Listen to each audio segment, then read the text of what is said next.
শিকড়। সিলেটের মাটির বিস্কুট যাচ্ছে লন্ডনে। মাটি শিকড় মাটি এক কথায় শেষ। চিন্তা করে কি করবো তো যাই বলি। বিদেশ তো যাই ঠিক তো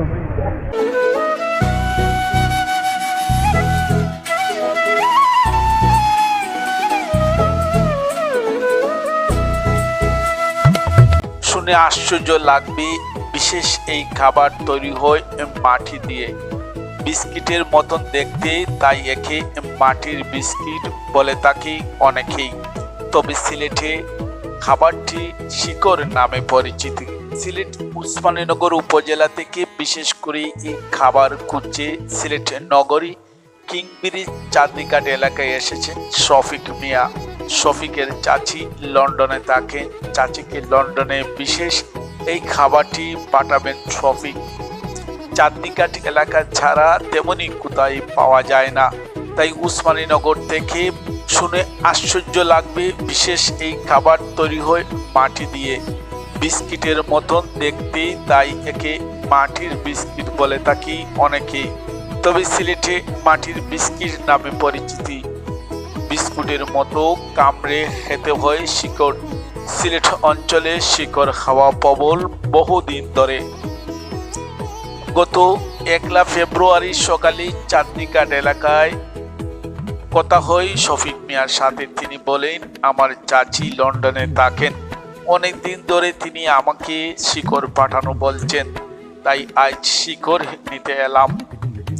1 কেজি কিনেছি। আগামী সপ্তাহ আত্মীয় লন্ডনে যাবে, তাই সাথে পাঠিয়ে দেব।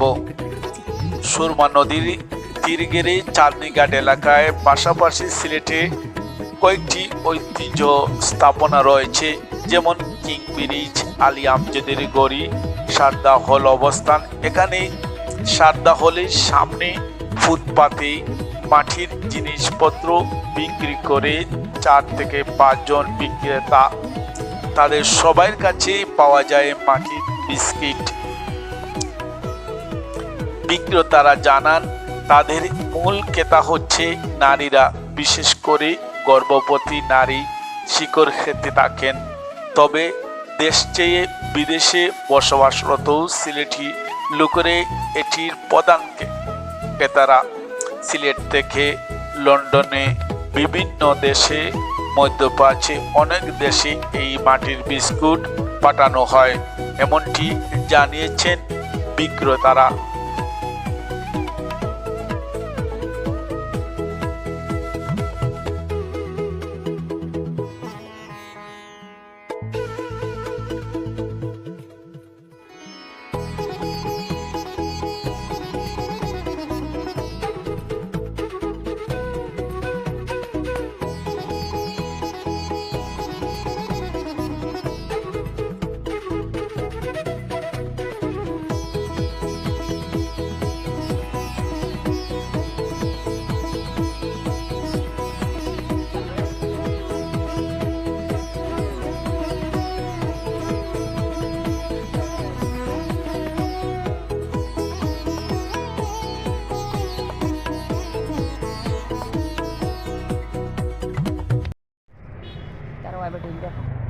হ্যাঁ, খালি বেটিনতে খায়নি না, বেটাইন তো খায়।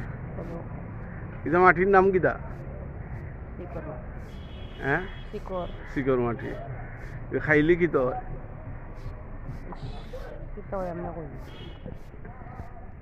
কোন কারণে বেটিনতে খায়? একটু আগে না আপনার সপ্তাহ হইলে এই মাটি বিদেশ পর্যন্ত যায় বলে। কিতার লাগি বিদেশ নেই কতটা কইতে পারবো কিলা লাগে।